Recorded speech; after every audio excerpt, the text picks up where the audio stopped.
At dawn, when the horizon still held its breath and the land lay hushed under a thin veil of mist, Eli Turner stood at the edge of his failing ranch and listened to the wind move through the dry grass like a confession, wondering if this would be the morning he finally gave up, because poverty has a way of whispering to a person that kindness is a luxury they can no longer afford. Eli had inherited this land not with money or cattle or tools, but with stories. Stories of his mother setting an extra plate at the table for travelers, of his father fixing fences for neighbors who couldn't pay, and those stories were all that kept him upright when the bank letters piled up and the well ran low and the cattle count dropped to a number that felt like an insult. Yet even as his pockets grew lighter, his heart refused to harden, and it was that refusal that had led him weeks earlier to offer water to a small group of Apache families who appeared at his fence one evening, dust-worn and quiet, their eyes carrying the long memory of a people who knew what it meant to be turned away. Eli remembered the way the youngest child clutched a cracked canteen, remembered how his own throat had tightened when he realized how little he had to give, remembered thinking,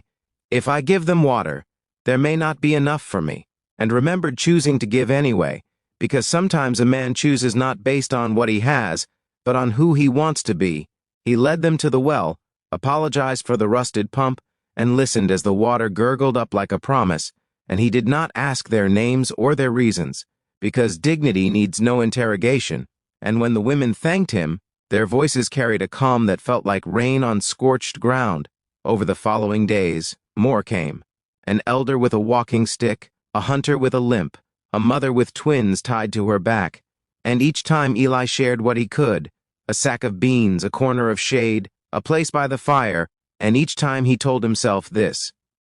was the last kindness he could afford. And each time his hands opened again, even as his cupboards emptied, because generosity, once practiced, becomes a habit of survival.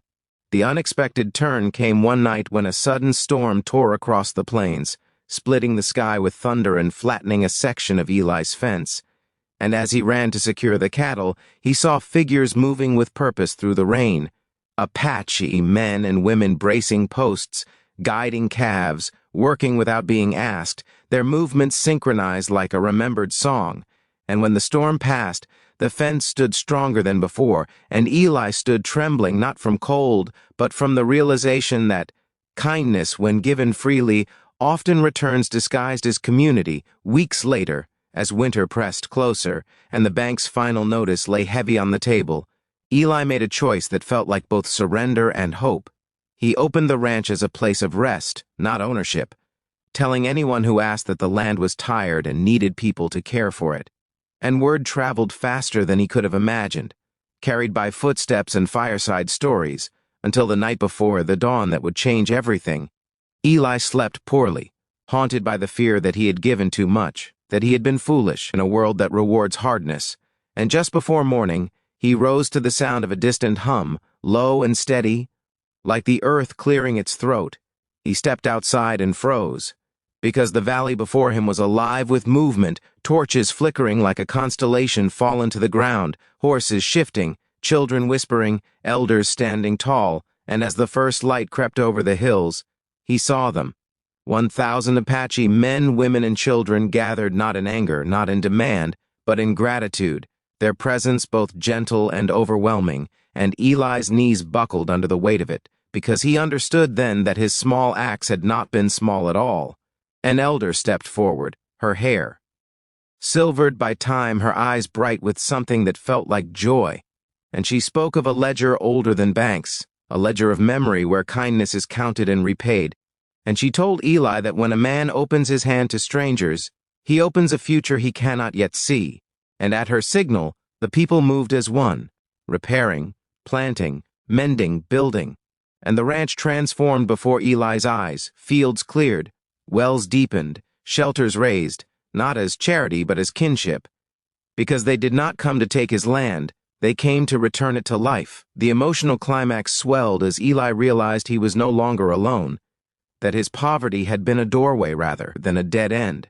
and he wept openly, not from shame but from relief, as children laughed and the land breathed easier under careful hands, and when the sun climbed fully into the sky, the elder pressed a small token into Eli's palm, a simple carving, warm from her hand,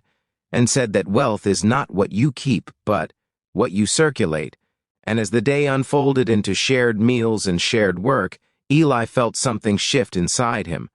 a profound understanding that humanity is a bridge built one plank at a time, that kindness is not naive but necessary, and that when you choose to see others not as burdens but as neighbors, the world responds in ways that feel miraculous long after the 1,000 departed, leaving the ranch humming with new life.